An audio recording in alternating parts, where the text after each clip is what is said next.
Welcome back to this episode of Leadership with Darrell W. Gunter on WSOU 89.5 radio from Seton Hall.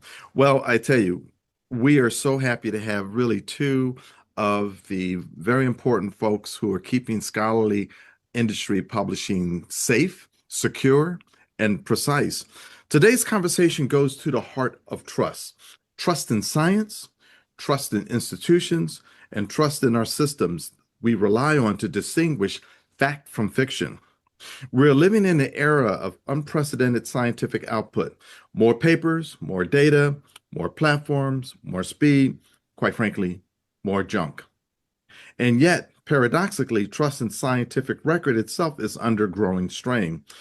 Retractions are rising, incentives are misaligned, volume is often rewarded over verification, and technology, once expected to be the great stabilizer, may in some cases be amplifying the very problems it was meant to solve. Well, my guests today are two of the most credible and pragmatic voices examining this issue head on. Kent Anderson is the founder of the Scholarly Kitchen and is one of the most respected critics and analysts of modern scholarly publishing. His work has consistently challenged the industry to confront uncomfortable truths about incentives, governance, and editorial responsibility. Joy Moore is a senior industry leader with deep experience at the intersection of scholarly publishing platforms, technology, and business models. She brings an operator's perspective to how systems, economics, and scale shape behavior, often in unintended ways. Together, Kent and Joy are the authors of the forthcoming book, How the Internet Disrupted Science, to be published by Globe PQ Prometheus, with distribution by Simon & Schuster. This book will be published in July 2026, so you're getting an early view of what the book is going to be about. The book examines how digital scale, economic pressures, and technological acceleration have reshaped and in some cases destabilized the scientific record itself. Today, we're going to talk candidly about what are the many ways that we're now calling a crisis in the scientific record, how we got here, why it matters beyond academia, and what must change if trust in science to be restored. Kent, Joy, welcome to the program. Thank you so much. So let's start with an icebreaker for each of you. In one sentence, what is the most broken right now in the way science is communicated to the world? Joy, ladies first. I'm going to say the fact that we are even having to ask this question means that the communication around science is broken. And I'd add, I think that the scientific information space, as you alluded to, has become infected with bad information. And a lot of this is due to the habits that we've assumed out of Silicon Valley. Reliance on attention metrics, quantity over quality, speed over care, pay-to-play business models, and now, most recently, AI slop. Wow. AI slop. Yes.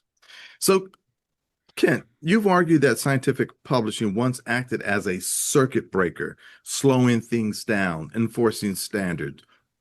Can you go deeply into what has changed? Sure, Darrell, I'd love to. A whole host of things, and we've been observing it gradually over the past 20, 25 years. And it's why we wrote the book. But basically, scientific publication leaders, publishing leaders, editors, and business leaders have allowed a shift in digital distribution to radically redefine their industry sense of purpose. Instead of remaining focused on high quality content for specific communities and taking the time to ensure that the experts in those communities received accurate and relevant information, the industry became focused on scale, which is a Silicon Valley conceit, using a business model, producer pays, with gold open access and other things like that, which is very much akin to the Silicon Valley advertising business model. And it created some of the very particular kinds of fraud and corruption we see in online advertising and in bias on social media and general web platforms in order to drive people to extremes. Wow. So, Joy, from the platform and business side, how do you incentivize structures, especially open access and other author pay models, that will shape the behavior in a much more productive way? Well, the publishers with the large platforms understand that individual papers and the data they're able to collect on how people use these papers are monetizable, one click at a time. So, where we used to focus on journals as being the branded products that publishers were focused on, now the papers, the individual articles, are the products, and the journal name is the packaging, and the platform is the brand. And so big publishers can extend their portfolios to accommodate papers of varying degrees of quality or scope to serve the growing market of authors of all stripes who need to satisfy their academic or commercial requirements to publish. And these papers act as currency, regardless of whether the findings and claims are useful to other researchers. And so we're seeing a lot of pop-up publishing that's these platforms can enable, stand up a new journal or do a special issue. And at the same time, we're seeing the smaller publishers that are more focused having to join up with the big platforms in order to simply compete and exist. So, Ken, at what point did this technology disruption become an economic one? Yeah, I think it became an economic one when the argument was that needed to be free. People started to assume that the public was an audience for scientific information, and then the only way to make it work was to make it so that authors paid for it. And it was an argument that because the government funded scientific research, that therefore taxpayers needed to get access to the reports of that scientific research for free. And I think if you look at analogs to that, I think you see how that argument doesn't make sense. I subsidize farmers to get good food. I don't want to read their crop reports, right? I pay for my water bill in order to have drinking water and a good system of, sewage system, not that I want to read the reports coming from the wastewater plant. I want those things, but I don't need to read the reports. But there's this conflation of economic and epistemic technological ideas at the same time. Also, the idea that the marginal cost of distributing a scientific finding was near zero with the internet, not taking into account that the fixed costs of running those platforms, of hiring those technologists, of having all the security systems and the analytics systems and everything else were far greater than the variable costs of producing print issues and distributing those once a month or once every couple of weeks. So, a lot of confusion around this, but ultimately it kind of became a philosophical disruption because everybody became confused about what the purpose of scientific publishing was, which again, historically has always been to serve specific communities in specific ways with high quality, relevant information. Wow. And Joy, in your point of view, do you feel that publishers are trapped by these incentives or they're complicit in them? And is there a realistic alternative to this current commercial model? That's a good question. Every publisher is different, and I think that's one of the things that Kent and I want to get across is that every publisher has their own community, their own stakeholders that they're serving for um, different specialties, but also different economic reasons. And so one of the things that we like to do is not try to lump everyone together. Um, that said, what they all have in common is that they're making their business decisions based on who they're aiming to serve and what is paying their bills. It seems like the publishing community, not everyone, but a large part have lost their overarching objective of producing quality scientific research. Kent, you've been at this. I've known you the whole time I've been in this industry since Same 96. here. We've been lucky that way. And you have always been an advocate for good science. Yeah. How do we get back to that? Well, I think, some people have said slow science is better science, and I would agree with that. Other experts have said less science is better science as far as the amount produced and put into the publication streams. I think that, we've kind of lost our way. We allow, all the norms that we've allowed to be broken, right? Peer review, just post your preprints. Doesn't matter. Peer review doesn't matter to us anymore. Conflicts of interest about who's paying for the research and about who's paying to have the research posted. That doesn't matter to us anymore. We're not going to ask you to disclose that. That's recently started to change, which is a good thing. So we're starting to have some disclosure about who's paying gold open access APCs, which is a good thing. We don't really care about what goes into large databases like PubMed Central and things like that. Predatory publishers have been caught in going into there, and they've been indexing preprints. All of these things. I think it's a kind of bringing back a set of standards, but also monitoring incentives. I think that's a huge thing. So if somebody is paying to publish something, why are they doing that? To ask that question, a very fair question. Why did you pay somebody to publish this?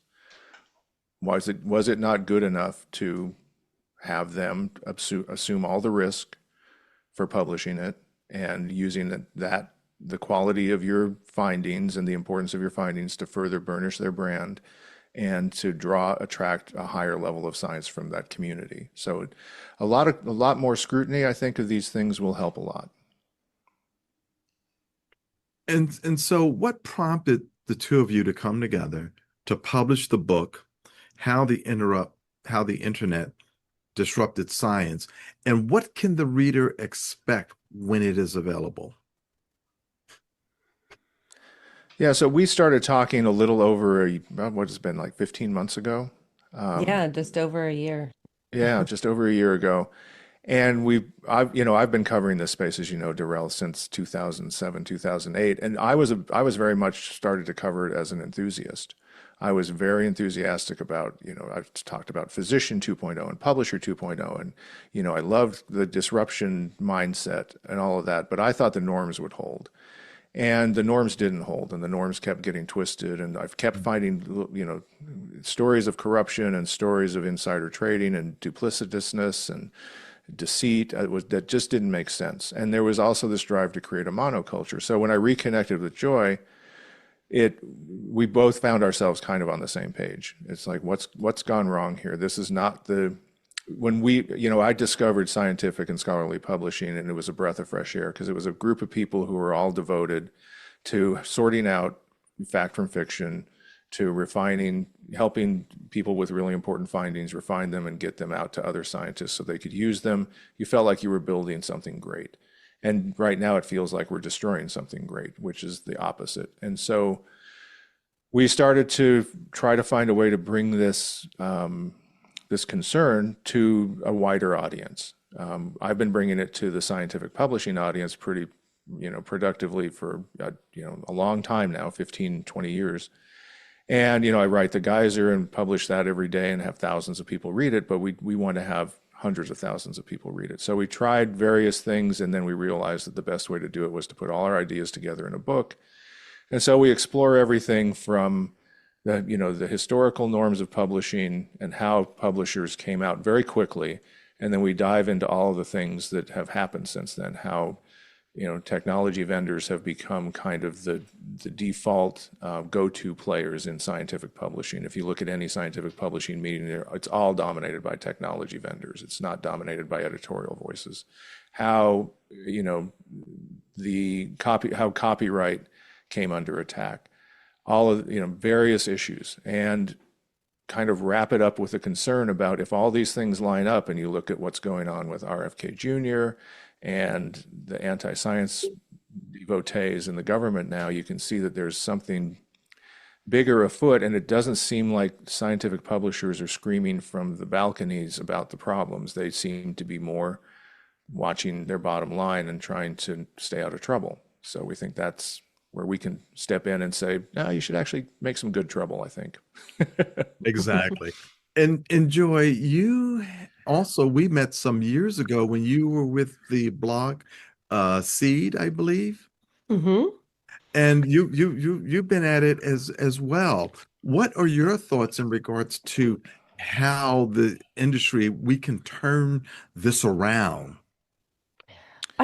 We definitely can, and that's why Kent and I, when we reconnected, we can connect the dots on the technology front, on why do publisher websites work the way they do? Why are they throwing off unintended consequences?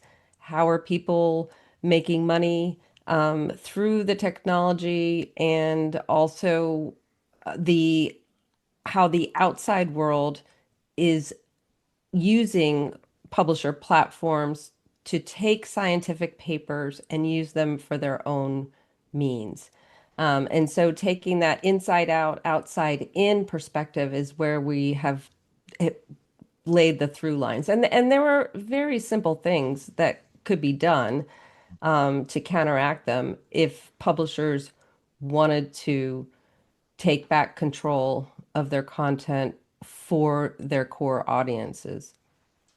Interesting enough, I was at Elsevier and launched Science Direct, and Karen Hunter, she was the senior VP of strategy. She actually came up with the idea for Science Direct for Elsevier, not for the industry, but for Elsevier.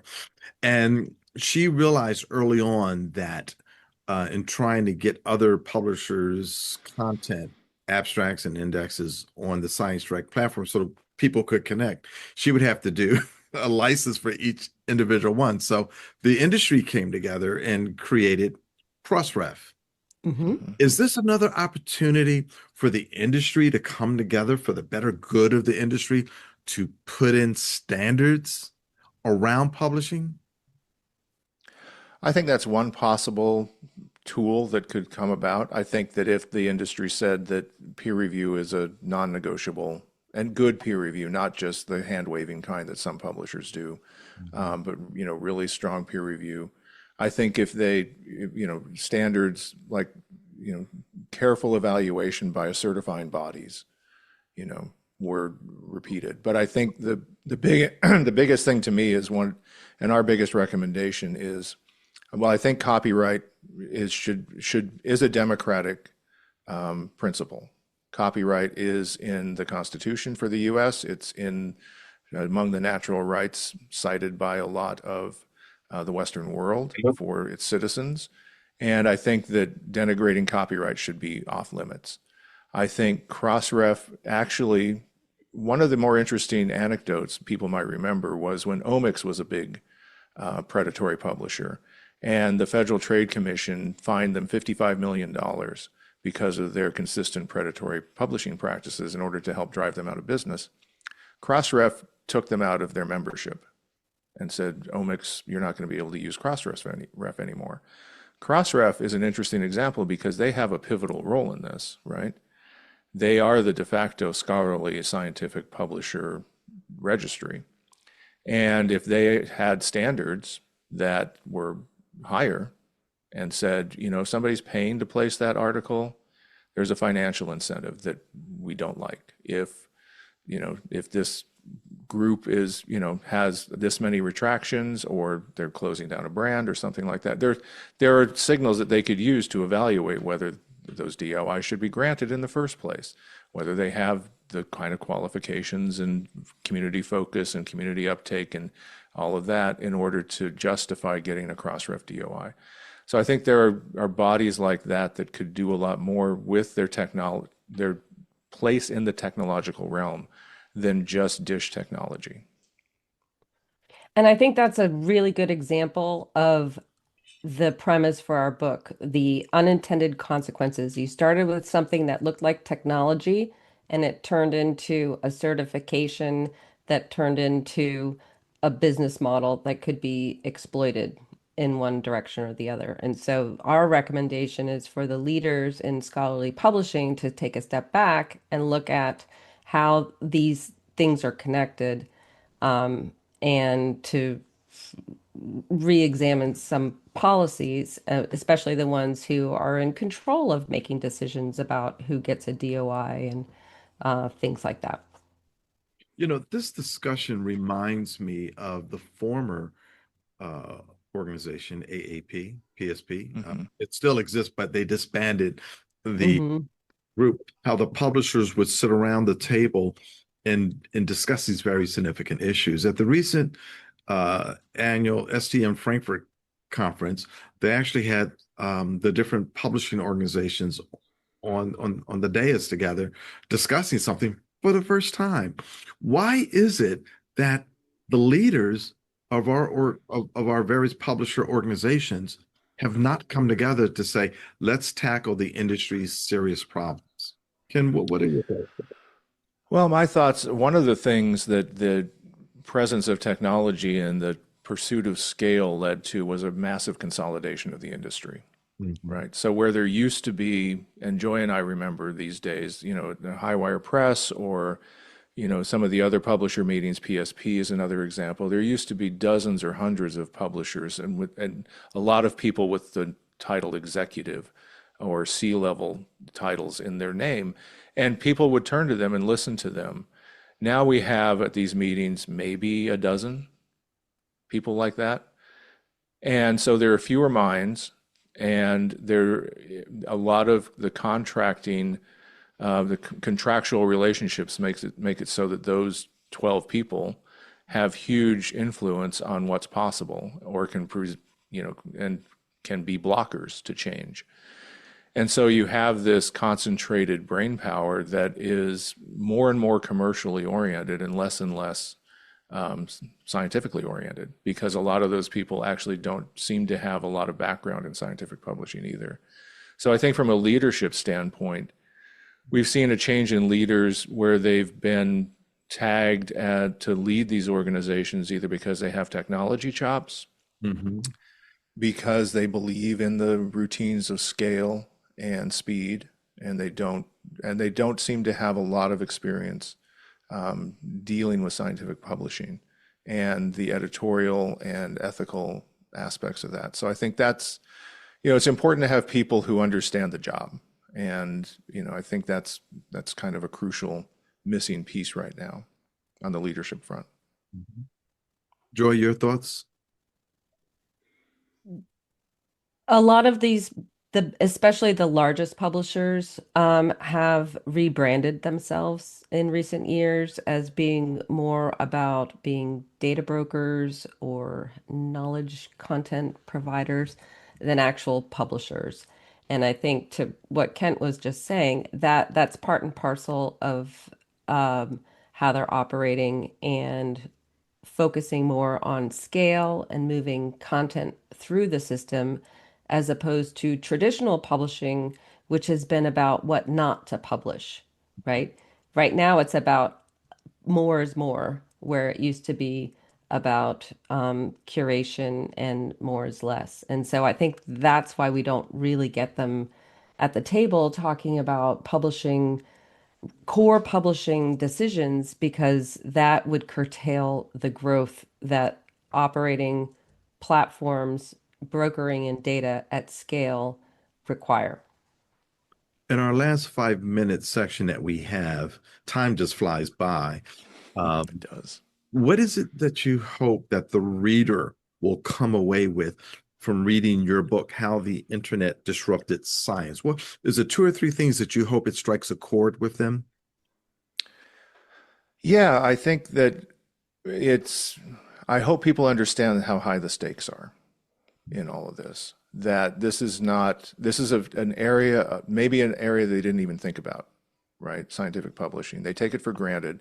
We hear it all the time with Scott Galloway and other academics saying, well, it was peer-reviewed science and it's good. And we want to kind of make people aware that that doesn't mean what you anymore what you think it means, that people are abusing that term and getting away with it, that there are reasons for that. There are things that happened that really weakened what that means and diluted the power of the industry.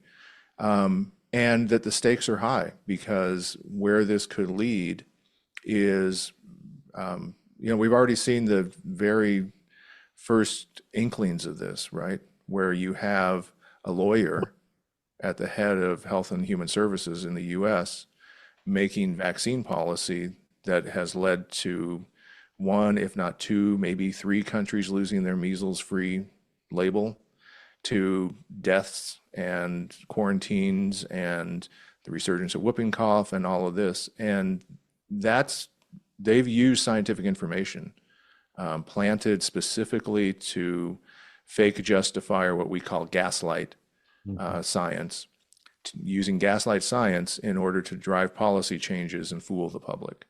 And if there's not a good scientific information space that people can trust and that scientists are protecting, then that kind of thing can happen. So we want people to be aware that this exists, it's important, and the stakes are high if it goes wrong.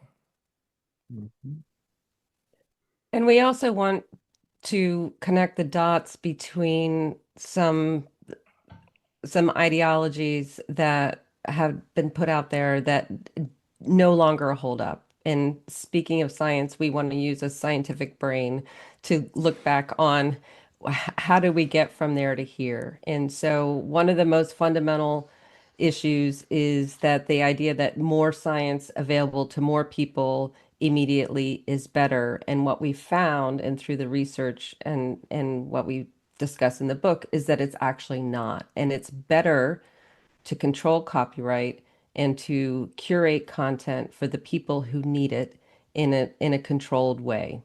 And that's what we want to get back to.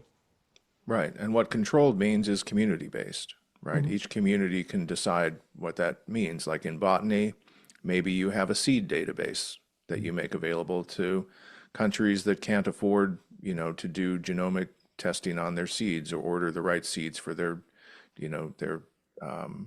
environment and for their agriculture. And so maybe that's how you get your information out.